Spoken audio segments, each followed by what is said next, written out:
Hello नमस्कार दोस्तों, कैसे हैं आप लोग। आशा करते हैं आप लोग बहुत अच्छे होंगे। देखिए, अगर आप भी एसबीआई क्लर्क का एग्ज़ाम 2026 में देने वाले हैं और वेट कर रहे हैं कि एसबीआई क्लर्क का जो वैकेंसी है आपका कब निकलेगा और साथ ही साथ एसबीआई क्लर्क में कितने वैकेंसीज निकलने वाले हैं और साथ ही साथ कुछ बदलाव किए गए हैं जो कि इस वीडियो में हम आपको बताने वाले हैं।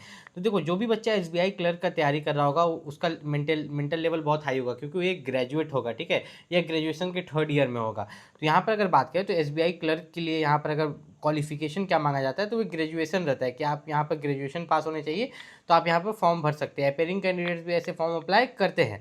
अब यहाँ पर नंबर ऑफ वैकेंसीज कितनी आएगी, तो एसबीआई क्लर्क में जो नंबर ऑफ वैकेंसीज इस बार हल रहा है कि 12,000 के आसपास आएगी। कितना? 12,000। वहीं पर अगर एसबीआई पीओ की वैकेंसीज की बात करें तो एसबीआई पीओ में उतना ज़्यादा नहीं आता है, आपका मान लीजिए 2,000 आएगा या 4,000 आएगा। लेकिन एसबीआई क्लर्क में, ठीक है, आपका एसबीआई क्लर्क में इतना है कि हाँ 10,000 प्लस वैकेंसीज इस बार आपको देखने को मिल सकती है। पिछली बार जो निकली थी वो 5,000 निकली थी, उससे भी पिछले बार जो निकली थी वो 14,000 निकली थी। तो इस बार भी आपको 12,000 के आसपास वैकेंसीज देखने को मिलेगी। अब यहाँ पर एसबीआई क्लर्क का जो एग्जाम होता है उसमें क्या क्या चेंजेस किए गए ये बताते हैं। देखिए, जैसे आपका OBC non creamy layer category से आप बिलोंग करते हैं, तो अगर आप 2026 में फॉर्म भरिएगा तो आपका ओबीसी सर्टिफिकेट जो है 1/4/2026 के बाद बना हुआ होना चाहिए, ठीक है, और फॉर्म अप्लाई का लास्ट डेट से पहले। और अगर आप एससी एसटी कैटेगरी से बिलोंग करते हैं तो आपका एससी एसटी सर्टिफिकेट भले 2023 में बना हो, 2024 में बना हो, लेकिन फॉर्म अप्लाई का लास्ट डेट से पहले बना हुआ होना चाहिए, ठीक है। जो फॉर्म अप्लाई का जो भी लास्ट डेट आपका दिया रहेगा। अब सवाल आता है कि फॉर्म कब अप्लाई होगा एसबीआई क्लर्क का, तो एसबीआई क्लर्क का जो आपका फॉर्म अप्लाई होगा वो आपका जुलाई में होगा। कब होगा? जुलाई में। तो जून में क्या होगा? जून में आपका पीओ वाला होगा और जुलाई में कौन वाला होगा? क्लर्क वाला होगा, ठीक है। यहाँ पर अगर हम लोग थोड़ा सा नीचे चले तो आपको एक चीज़ हम दिखा देते हैं। एक यहाँ पर अभी एसबीआई का जो है आपका कुछ अप्रेंटिसशिप वाला निकला है, तो ट्रेंड अप्रेंटिसशिप ऑफ एसबीआई, उनको क्या फ़ायदा मिलता है। Relaxation in upper age limit will be applicable to trained apprentice whose engagement is start date one after इतना, ठीक है, प्रोवाइडेड कंडक्ट एंड कंपटीशन। और कुछ नहीं, मतलब आपको जो है एज में रिलैक्सेशन मिलता है। इससे ज़्यादा तो यहाँ पर मुझे कुछ देखने को नहीं मिल रहा है, ठीक है, उतना ज़्यादा फ़ायदा है नहीं।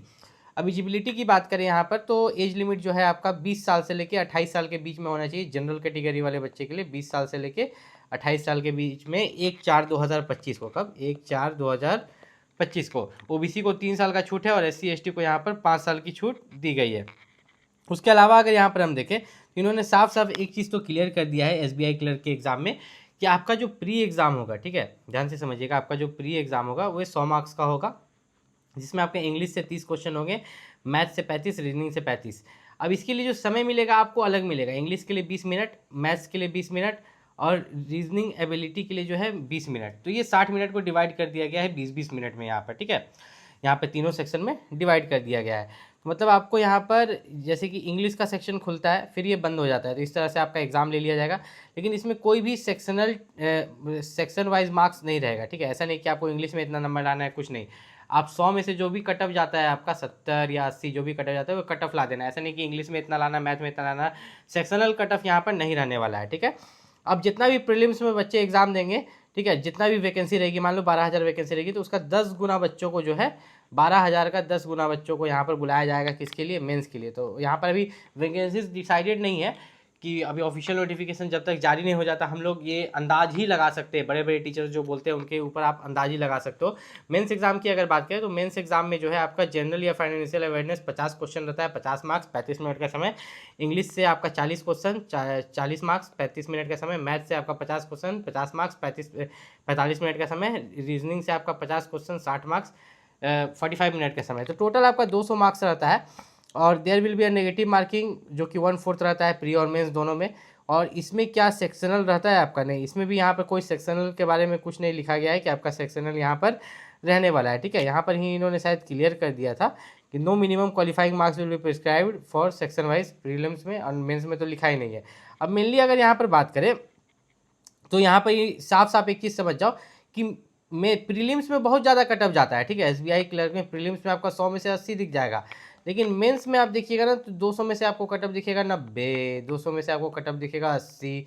बहुत कम कम कटअप जाता है, ठीक है। मेंस में उतना ज़्यादा कटअप किसी भी स्टेट का यहाँ पर नहीं जाता है। अब यहाँ पर साफ साफ इन्होंने लिख दिया है कि those who qualify for selection and procedure 10th and 12 marksheet certificate evidence having studied local language will not be subjected to any language test.